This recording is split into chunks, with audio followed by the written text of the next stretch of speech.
Hello दोस्तों, GK with Govinda में आपका स्वागत है। मैं गोविंदा कुमार आज आप लोगों के लिए मैथ जेक बोर्ड मॉडल सेट 2 लेकर आया हूँ। ठीक है, तो पहले जो है आप लोग प्रश्न को ध्यान से देख लीजिए। ठीक है, बिल्कुल इसी तरह का फाइनल एग्जाम में आप लोगों को ऑब्जेक्टिव देखने को मिलेगा। ठीक है, पहले क्वेश्चन को ध्यान से देखिए।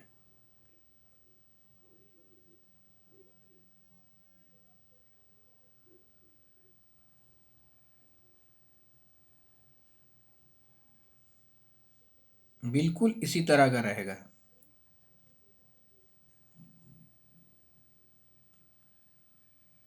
ठीक है, ये 40 प्रश्न आप लोग देख लिए। अब जो है पहला क्वेश्चन आप लोगों के सामने क्या था, 120 का अभाज्य गुणनखंड। ठीक है, 2 से हम लोग डिवाइड करेंगे 120 को, कितना है आएगा 60 आएगा। फिर 2 से डिवाइड करेंगे 30 आएगा। फिर दो से डिवाइड करेंगे कितना आएगा 15 आएगा। फिर 5 से एक बार में 3 पचे 15, 5 एकम 5। ठीक है, तो 120 को हम क्या लिख सकते हैं, 2 2 2 3 3, 2 गुना 2 गुना 2 गुना 3 गुना 5। ठीक है, तो ए नंबर ऑप्शन राइट होगा। नेक्स्ट, ठीक है, 26 और 91 जो है इसका एचसीएफ हम लोगों को ज्ञात करना है। तो हम लोग दो तरीका से यूक्लिड विभाजन एल्गोरिथम से भी बना सकते हैं, यानी भाग विधि से, और एक गुणनखंड विधि से भी बना सकते हैं। अगर 26 को तोड़ा जाए तो 2 और 13 आता है, और 91 को तोड़ा जाए तो 7 गुना 13 आता है। ठीक है, 13 से 91 आता है, दोनों में मिल गया एचसीएफ हो गया। ठीक है, 13। नेक्स्ट, ऑप्शन नंबर बी इसमें राइट होगा। ठीक है, बी। अब जो है आगे 3+2√5 कैसी संख्या है, तो 3+2√5 जो है अपरमेय संख्या, अपरमेय संख्या यानी √5, जो कि भाज्य संख्या नहीं है, अभाज्य संख्या, यानी डिवाइड में नहीं, केवल अपने ही पहाड़ा में आता है 5, है ना। ऐसे देखेंगे 4 जो है दोनों में आता है, तो वो परमय संख्या में आ जाएगा। ठीक है, 5 जो है पहाड़ा में नहीं आता, इसलिए अपरमय संख्या होगा। नेक्स्ट, पहला वीडियो में मैंने सारा कुछ बता रखा है, फिर से वही सब रिपीटेड क्वेश्चन है, इसलिए ध्यान से हर वीडियो को देखिए और रिवीजन कीजिए। नेक्स्ट, यूक्लिड विभाजन प्रमेय के अनुसार जो है a is equal to b q plus r में बी है। तो इसमें जो है हम लोगों के सामने फॉर्मूला है, ये दिया हुआ है। ठीक है, तो हम लोग फॉर्मूला लिखेंगे, भाज्य बराबर भाजक गुना भागफल जोड़ शेषफल। ठीक है, तो देखिए ए के जगह पे हम लोग भाज्य होगा, बी के जगह पे क्या होगा, भाजक होगा। ठीक है, बी के जगह पे भाजक होगा। ठीक है, क्यू अगर रहता, क्यू पूछ लिया जाता तो भागफल होता, और आर पूछा जाता तो शेषफल। हम लोगों को बी पूछा है, बी के यहाँ क्या है, तो बी भाज्य है, मैंने इंडिकेट कर रखा है। ठीक है, next, y is equal to P X, graph दिया हुआ है, इसमें शून्यंकों की संख्या बताना है। तो शून्यंकों की संख्या डॉट डॉट दिख रहा है आप लोगों को, शून्यंकों की संख्या कितना होगा, 4 होगा। ठीक है, 1 2 3 4, इस रेखा को जितना बार ये कट करे, ठीक है, तो कितने बार टच कर रहा है, 1 2 3 4, 4 बार प्रतिच्छेद कर रही, तो शून्यंकों की संख्या 4। ठीक है, द्विघात बहुपद a x square b x plus c है, तो इसके जो है शून्यंकों की संख्या होगी, है ना, इसके शून्यंकों की संख्या, शून्यंकों का योगफल, इसके शून्यंकों का योगफल, यानी अल्फा प्लस बीटा पूछ रहा है, alpha plus beta minus b by a होगा।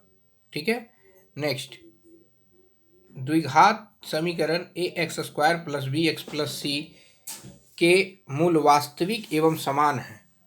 तो अगर वास्तविक एवं समान होते हैं तो मूल जो है, मूल होगा d इज इक्वल टू 0, है ना।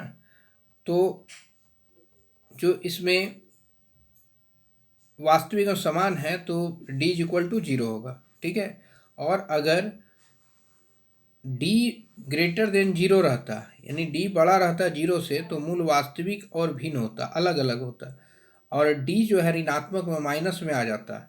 ठीक है, तो मूल वास्तविक होता ही नहीं। ठीक है, नेक्स्ट द्विघात समीकरण। द्विघात समीकरण 3x² 5x+2 के विविध कर है, यानी डी निकालना है। कुल मिला के कहा जाए तो ए 3 हो जाएगा, बी -5 और सी 2। ठीक है, तो D is equal to B square -4ac। तो बी कितना है -5, बी के जगह पे -5, तो 25 25 हो गया। 25 4 3 12, 12 दूनी 24, 25 में 24 गया, कितना बचा 1। नेक्स्ट, ठीक है, निम्न में से कौन द्विघात सूत्र है? तो निम्न में जो है द्विघाती सूत्र जो है 2 ठो होता है द्विघात सूत्र। ठीक है, एक ठो तो जो है ax² प्लस bx प्लस सी होता है, और एक जो है x² minus alpha plus beta into x plus alpha into beta होता है। ठीक है, और ये मूलों की मूल निकालने का है। ठीक है, तो ये आंसर नहीं होगा, इनमें से कोई नहीं होगा। ठीक है, आंसर, क्योंकि द्विघाती सूत्र ये होता है दोनों। नेक्स्ट, AP 3 1 -1 -3 के लिए क्रमशः प्रथम पद माने ए निकालना है और सारवंतर डी निकालना है। ठीक है, तो ए बराबर कितना हो जाएगा 3, और डी ये दोनों घटा दे, माने दूसरे पद से 1 से 3 को घटा दीजिए, तो 1 से 3 को घटाने पे -2, तो इसका जो राइट आंसर होगा 3 और -2 होगा। ठीक है, नेक्स्ट, AP -3 जो है कॉमा -1/2, इस तरह से 11वां पद याद करना है। ठीक है, तो a बराबर 3, डी निकालना है। तो डी निकालने के लिए हम लोग इसको दूसरे पद को पहले पद से घटा लिए, दूसरे पद से पहले पद को घटाएं तो कितना आया -5/2 आया। ठीक है, प्लस माइनस माइनस होता है। ठीक है, तो 5/2 आया, तो 5/2 a प्लस n-1, n कितना है, n जो है हम लोगों के सामने 11 है, तो 11 में 1 घटाएंगे तो कितना आएगा 10, 10d, तो a प्लस 10d, तो 10 के 10 है ना, इंटू डी के जगह पे कितना रखे हैं 5/2 आया ना, डी 5/2, तो डी के जगह पे हम लोग 5/2 रख लिए, 2 से काट दिए 10 को, कितना आया 5, है ना, और 5 × 5 = 25, 25 25 में 3 गया तो कितना बचा 22, इसका राइट आंसर 22 होगा, यानी ऑप्शन नंबर बी इसका करेक्ट होगा। क्वेश्चन में जाकर आप लोग देख सकते हैं। ठीक है, वीडियो पॉज करके क्वेश्चन भी देख सकते हैं ऑप्शन के सहित, और क्वेश्चन तो मैंने यहाँ भी लिख रखा है। ठीक है, प्रथम n घन पूर्णांकों का योगफल बताना है, तो प्रथम n घन पूर्णांकों का योगफल n ब्रैकेट में n+1/2, option number B is the right answer. ठीक है, नेक्स्ट, आकृति में जो त्रिभुज ABC समरूप त्रिभुज PQR है, तो जो है तीनों कोण बराबर है। देखिए 80 यहाँ भी है, बी और Q बराबर है, A और P बराबर है, और जो है C और R बराबर है, तो जो है समरूपता की कसौटी ए होगा, एंगल से बराबर है। ठीक है, एंगल से बराबर है। नेक्स्ट, एक समलंब है ना, जो है समलंब चतुर्भुज ABCD में, जिसमें AB समलंब CD है कि विकर्ण जो है परस्पर O है ना पर प्रतिच्छेद करते हैं। ठीक है, प्रतिच्छेद छूटा हुआ है। यदि AB 2CD है, AB जो है ये डबल हो जाएगा। ठीक है, तो जब डबल हो जाएगा 2CD, देखिए हमने दे दिया है, और बाय CD डायरेक्ट लिखना है ये वाला, त्रिभुज AOB इज इक्वल टू त्रिभुज COD बराबर AB का स्क्वायर CD का स्क्वायर, AB बाय CD का होल स्क्वायर। अब ध्यान देना इसमें कि AB जो है को CD हम मान सकते हैं। ठीक है, तो CD मानने के पीछे कारण क्या है, कटना भी तो चाहिए। अगर AB मानेंगे या दोनों को एक ही चीज़ में कन्वर्ट कर दीजिए, आंसर आ जाएगा। ठीक है, तो 2CD, नीचे भी CD हो गया, CD तो ऑलरेडी है, AB को CD मान लिए, तो 2CD इज इक्वल टू कितना आ गया 4 आएगा, ये नहीं होगा, ठीक है। 4/CD, CD करिए तो 4:1 आंसर हो गया। नेक्स्ट 20 नंबर, त्रिभुज ABC है ना, इसमें AB 7 सेंटीमीटर और उसके बाद AC 25 सेंटीमीटर, BC 24 सेंटीमीटर। तो हम लोग 25 का स्क्वायर बराबर 24 का स्क्वायर प्लस 7 का स्क्वायर दोनों को करेंगे तो 24 को 24 से गुना करेंगे तो कितना आएगा 576, और 7 को 7 से 49, जोड़ने पे कितना आया 625, इधर भी 625 है। तो ये पाइथागोरस प्रमेय सिद्ध हुआ। अब पाइथागोरस प्रमेय में जो एंगल जो बनता है वो समकोण बनता है, ठीक है। तो एंगल बी का मान 90 डिग्री होगा। नेक्स्ट, वाई अक्ष से बिंदु 3,5 की दूरी, 3,5 की दूरी होगी वाई से पूछ रहा है ना, तो ये जो होगा डायरेक्ट हम लोग इससे 5 देंगे, और x का पूछता तो 3 देंगे। नेक्स्ट, बिंदुओं 10,6 और 6,10 को मिलाने वाले मध्य बिंदु है ना, मिलाने वाले बिंदु रेखा के मध्य बिंदु मान, मध्य बिंदु निकालना जब भी हो तो हम लोगों को जो दिया जो भी रहे तो पहला और पहला को जोड़ देना और दूसरा को दूसरा से जोड़ के 2 से डिवाइड करना, यानी 10 पहला में, यहाँ भी पहला में 6 है तो दोनों को जोड़ रहे हैं। देखिए 10 में 6 जोड़े तो प्लस माइनस माइनस माने -4 बचा, और 2 से डिवाइड करेंगे क्या आएगा -2। इधर जो है 6 में 10 प्लस माइनस माइनस फिर से तो -4 बचा, तो काटेंगे कितना आएगा फिर से 2 माइनस में, यानी ऑप्शन जो हम लोगों को -2 और 2 का ऑप्शन जो भी मिले है ना वही राइट आंसर होगा, ठीक है। नेक्स्ट क्वेश्चन है 10 30 डिग्री 1 - 10 स्क्वायर 30 डिग्री। तो 10 30 डिग्री का मान क्या होता है 1/√3, और 1 - 10 स्क्वायर 30 फिर से 1 - 1/√3 का होल स्क्वायर, ठीक है। अब जो है 1/√3 है ना, डायरेक्ट उतार दीजिए इसको तो कुछ करना नहीं है। यहाँ √3 को √3 से गुना करने पे क्या आता है 3 है ना, इसको सॉल्व कर लेना है भिन्न का घटाव में, भिन्न का घटाव करने पे 3 - 1/3 यानी 2/3 आएगा, ठीक है। कुछ ऐसे करके आ जाएगा, ठीक है। आगे बढ़ते हैं, 1/√3 इंटू 3/2 दोनों को हम लोग क्रॉस मल्टीप्लाई करेंगे। ये जो है ये तो हम लोग यहाँ लिखे हैं, देखिए, ठीक है। और ये जो है 3 जो है ऊपर चला गया और 2 जो है नीचे चला आया, और उसके बाद जो है 3 का 3 और 2/√3 ये बचा हमारे पास। अब दोनों का हम लोग परमयीकरण कर दे रहे हैं, 2√3 का परमयीकरण, तो 2√3 और 2√3 को मल्टीप्लाई करने पे क्या आएगा, तो √3 को √3 से मल्टीप्लाई करेंगे तो 3 आता है, 2 2 जा 4 होता है, यानी 2 दूनी 4 4 तो ये 12 कुल मिला के कहा जाए तो नीचे तो 12 आ गया, नीचे 12 आया, ऊपर में 3 दूनी 6 6√3, तो 6 से 12 को काटे तो कितना आया 2, √3/2 किसका वैल्यू होता है साइन 60 डिग्री का, ठीक है। नेक्स्ट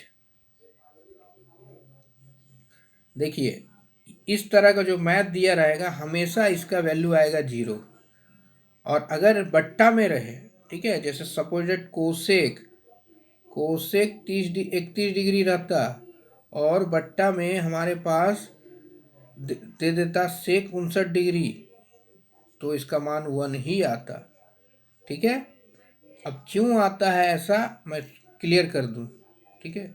देखिए कोसेक 90 डिग्री में 59 घटाएंगे तब जाकर हमें कितना प्राप्त होगा 31, 90 में 59 घटाइए तो आएगा या नहीं आएगा, आएगा, ठीक है।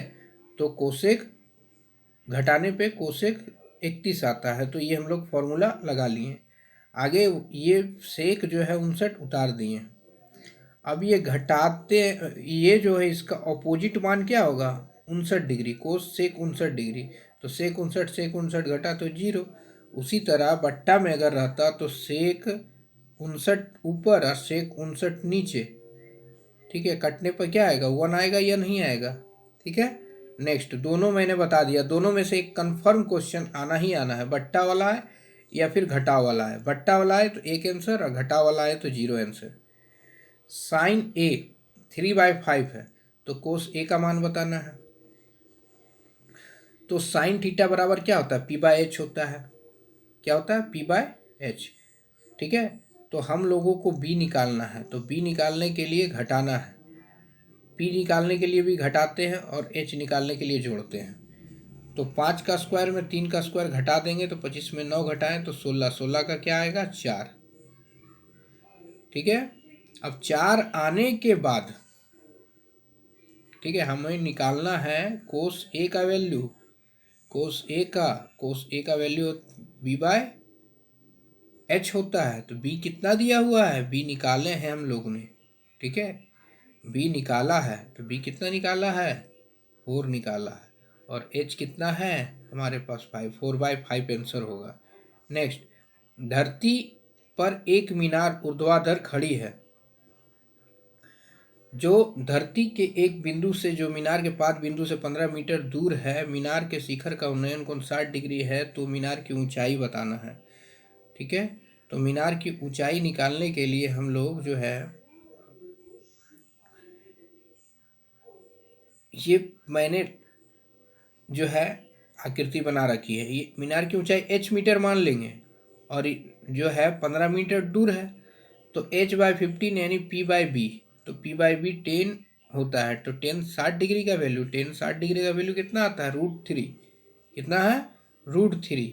तो मैंने जो है h/15 सेम टू सेम लिख रखा है, ऊपर से नीचे देखिए, और 10 60 डिग्री का वैल्यू बैठा दिया। अब ये दोनों को मल्टीप्लाई कर दीजिए, हमारे पास आंसर आ गया। ऑप्शन नंबर 20 का राइट आंसर होगा।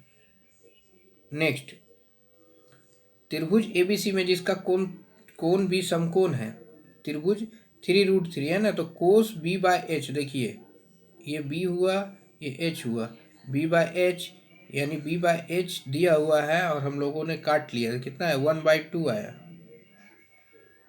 है ना, सॉरी √3/2 आया। √3/2 कोस 30 डिग्री का वैल्यू होता है। नेक्स्ट, किसी वृत्त की स्पर्श रेखा, तो स्पर्श रेखा जब भी जाएगा एक ही बिंदु पर प्रतिच्छेद करेगा। जितना भी स्पर्श रेखा गुजारी है एक बिंदु पर प्रतिच्छेद करेगा। देखिए यहाँ भी एक बिंदु प्रतिच्छेद करेगा, यहाँ भी एक ही बिंदु प्रतिच्छेद करेगा। ठीक है, यानी एक आंसर होगा इसका। नेक्स्ट, 5 सेंटीमीटर त्रिज्या वाले वृत्त के बिंदु P पर स्पर्श रेखा PQ जो है इस तरह जाता है ना, ऐसे स्पर्श रेखा है। इधर से ये 12 सेंटीमीटर है, ये 5 सेंटीमीटर है। हमको कितना निकालना है, घटाना है।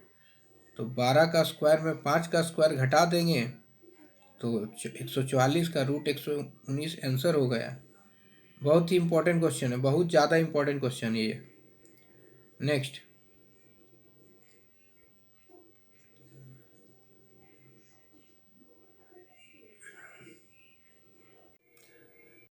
हमें एंगल का मान बताना है। कौन से एंगल का, PTQ का, PTQ का। ठीक है, तो PTQ सिंपल सा तरीका है निकालने का, ज़्यादा कुछ नहीं करना है। इधर वाला 90 होता है, ये भी 90 होता है। 90 90 180 और 110 जोड़ दीजिए तो कितना आया, तो 290 आया। ठीक है, 290, 360 टोटल होता है चतुर्भुज का चारों कोनों का योग। 360 में 290 घटा दिया 170। A option is the right answer. Next है कि 60 डिग्री केंद्रीय कोण और 14 सेंटीमीटर त्रिज्या वाले त्रिज्या खंड का क्षेत्रफल। तो θ/360 πr²।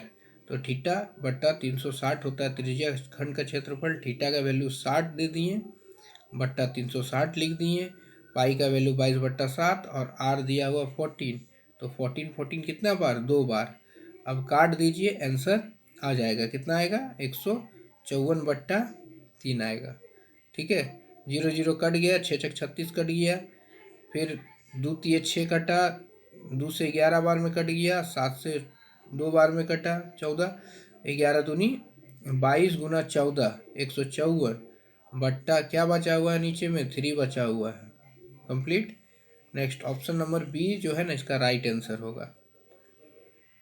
यदि एक वृत्त का परिमाप और क्षेत्रफल दोनों बराबर है संख्यात्मक रूप से, तो वृत्त का परिमाप बराबर वृत्त का क्षेत्रफल, तो वृत्त का फॉर्मूला परिमाप का 2 पाई आर और वृत्त का क्षेत्रफल पाई आर स्क्वायर, यानी आर दो बार। ठीक है, यहाँ मैंने ये लिख लिया। अब पाई आर और आर कट गया, अब पाई और पाई कट गया, तो आर बराबर क्या कितना बचा 2 बचा। ठीक है, तो मात्रक राइट आंसर होगा। आर त्रिज्या वाले वृत्त के चतुर्थांश का क्षेत्रफल जो फॉर्मूला होता है 1/4 पाई आर स्क्वायर होता है। ठीक है, नेक्स्ट है कि बेलन का आयतन बताना है, तो बेलन का आयतन पाई आर स्क्वायर है। फॉर्मूला याद कर ले, सभी को कंटेस्ट कर ले, फॉर्मूला से ही 3 4 नंबर आ जाएगा, 5 नंबर भी आ सकता है। ठीक है, नेक्स्ट है 14 सेंटीमीटर त्रिज्या वाले अर्धगोले का वक्र पृष्ठीय क्षेत्रफल, तो अर्धगोले का वक्र पृष्ठीय क्षेत्रफल 2 पाई आर स्क्वायर, 2 पाई का 1/7, आर है 14 × 14, काट दो, 7 2 जा 14, अब सबको मल्टीप्लाई कर दो, हमारे पास आंसर कितना आएगा 1232 सेंटीमीटर स्क्वायर। ठीक है, नेक्स्ट बढ़ते हैं। यदि किसी घनाभ की लंबाई चौड़ाई ऊंचाई है तो घनाभ का आयतन LBH होता है। ए नंबर राइट आंसर होगा। उसके बाद x 3 4 5 का माध्य 5 है, तो x का मान बताना है, तो माध्य बराबर होता है सभी प्रेक्षणों का योग बटा प्रेक्षणों की कुल संख्या, तो x 3 4 7 5 12 12 x + 12। ठीक है, 5 चौके 20 क्रॉस करेंगे तो 5 चौके 20 होगा, 20 में 12 को घटा दीजिए, हमारे पास आंसर आ जाएगा। 20 में 12 घटाने पर 8 आया, सी नंबर राइट आंसर होगा। वर्ग अंतराल के उच्च सीमा एवं संचयी जो है बारंबारता के बीच खींचे गए आलेख को क्या कहते हैं, तो इससे कम प्रकार का त्वरण। ठीक है, नेक्स्ट है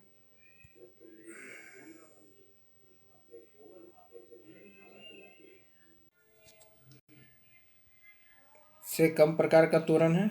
ठीक है, नेक्स्ट क्या है कि घटना ई और घटना ई की नहीं प्रायिकता = 1।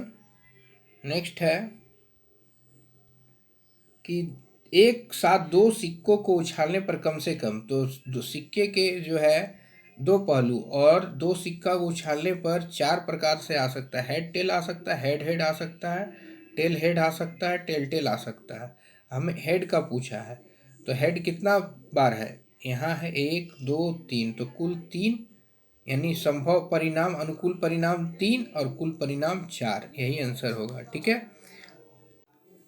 अगर मेरी मेहनत आप लोगों को पसंद आ रही हो तो चैनल को सब्सक्राइब करें, और इसी तरह से आप जो है हमारे चैनल का लाभ उठाएं और परीक्षा में 100% अंक लाने का प्रयास करें। धन्यवाद।